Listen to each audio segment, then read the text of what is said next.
Hello, welcome. Today I'm going to repot my Echeveria Snow Angel.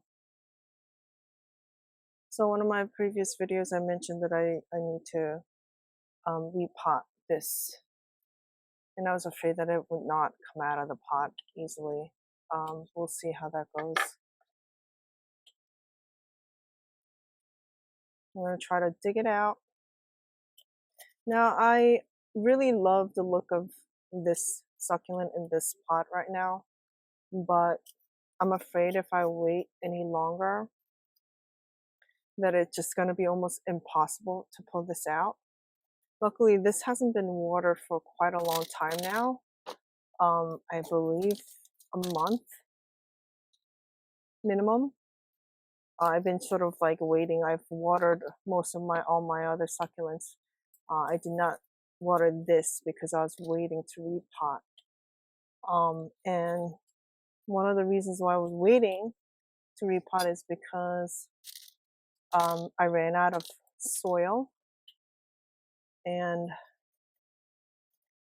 I was just kind of, I was sick after my vacation. I didn't have time to go, well, I didn't feel well enough to go out to the store to pick up some more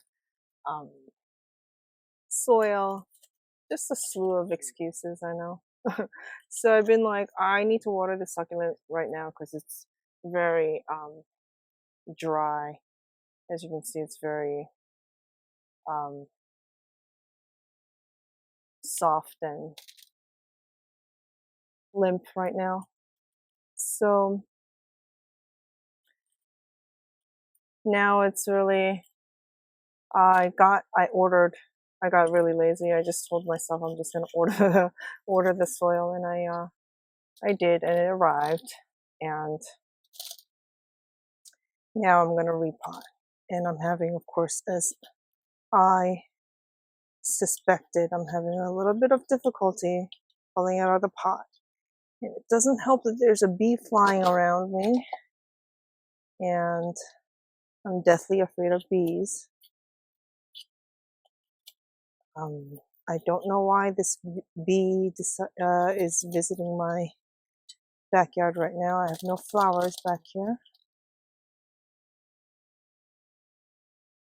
So yeah, I didn't water this with anticipation of repotting, and I wanted it to be as dry as possible so I could repot.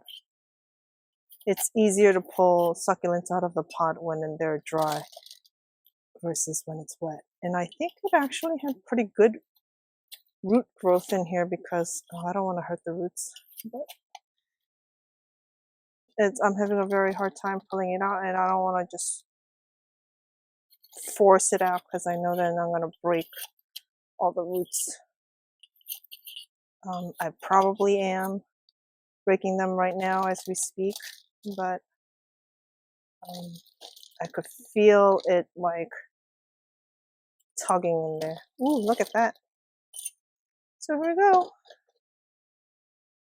Ooh, so it did well in here. Look at all these roots.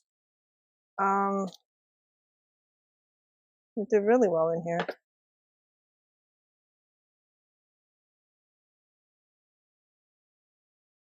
As much as I would have liked to repot this earlier on, it was summer, and it's not really recommended. I mean, you could, and people do repot in the summer all the time, but I feel like those are people who really are just experts. And as I mentioned, this is my succulent journey outside.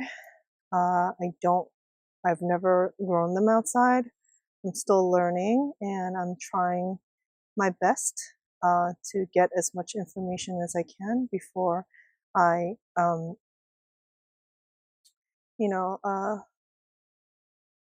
do any kind of major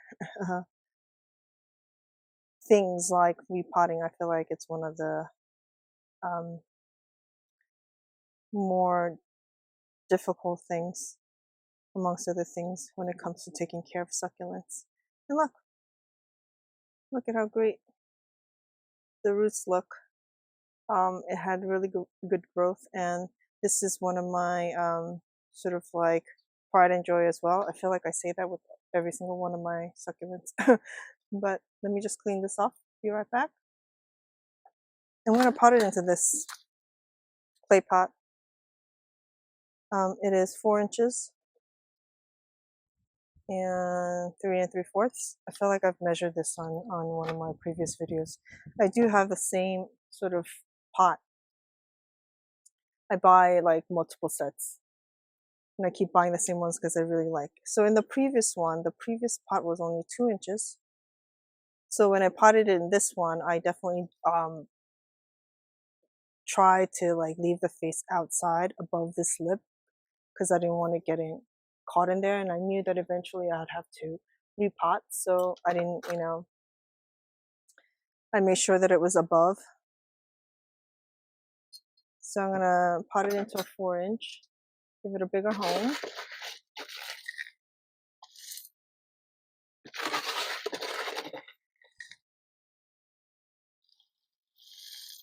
Once again, lava rocks for drainage.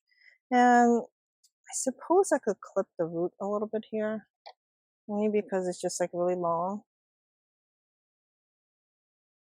So if I do this, chances are when I pot this back up, it's gonna start losing some of the bottom leaves because I mean, it takes time for it to adjust in the pot, and once you touch the roots like this, it will definitely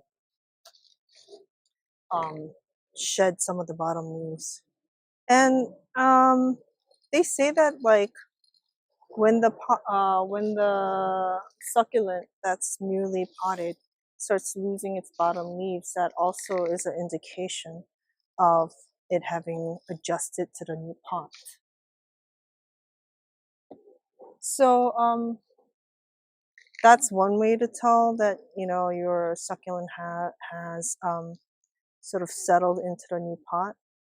Another way to tell, obviously, is by making sure that the succulent doesn't sort of move inside the pot, and that has a lot to do with, I guess, how you pot the succulent. You got to make sure the soil is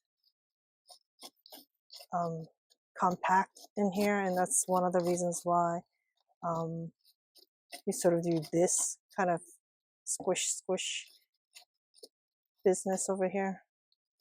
I mean, this is all just kind of like what I've learned by watching those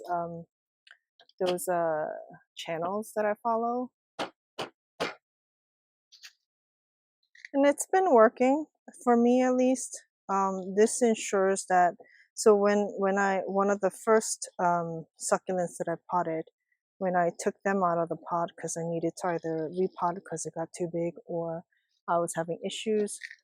So those I potted not really knowing how to pot succulents, and you can tell that if you don't sort of like make sure that the soil is compact in the pot like this by sort of tapping and like pushing, making sure that there's no like air pockets in the soil mix. The roots start sort of, as the new roots come out, they start pushing its way up, and before you know it, the succulent is kind of like floating on top of the pot, and it starts like shaking, and it's just not stable in the pot. So when you pot it, they recommend that you gotta make sure that the soil is compact. Make sure you get rid of all the air pockets in there, and that when you shake, sort of like when you try to move, it's like it's firm in there. That's what you have to make sure. And for the most part, these plants it's easier to pot these single head succulents, and it's much quicker, at least I try to make it quick for the sake of these videos. I've noticed that my skill sets when it comes to potting, I'm so, a beginner. So it's as much as I like to be very speedy with the potting, it's not always easy. Here it is, all done. It's a good size. I've left about a centimeter around the succulent. That is what is recommended. Hopefully it will adjust well. We'll see if it drops some of the bottom leaves. I think I will water it right now, since I did confirm that the root system was healthy. So, and it desperately needs water right now. So I will go ahead and water, and I will see you guys next time. Thanks for watching. Bye now.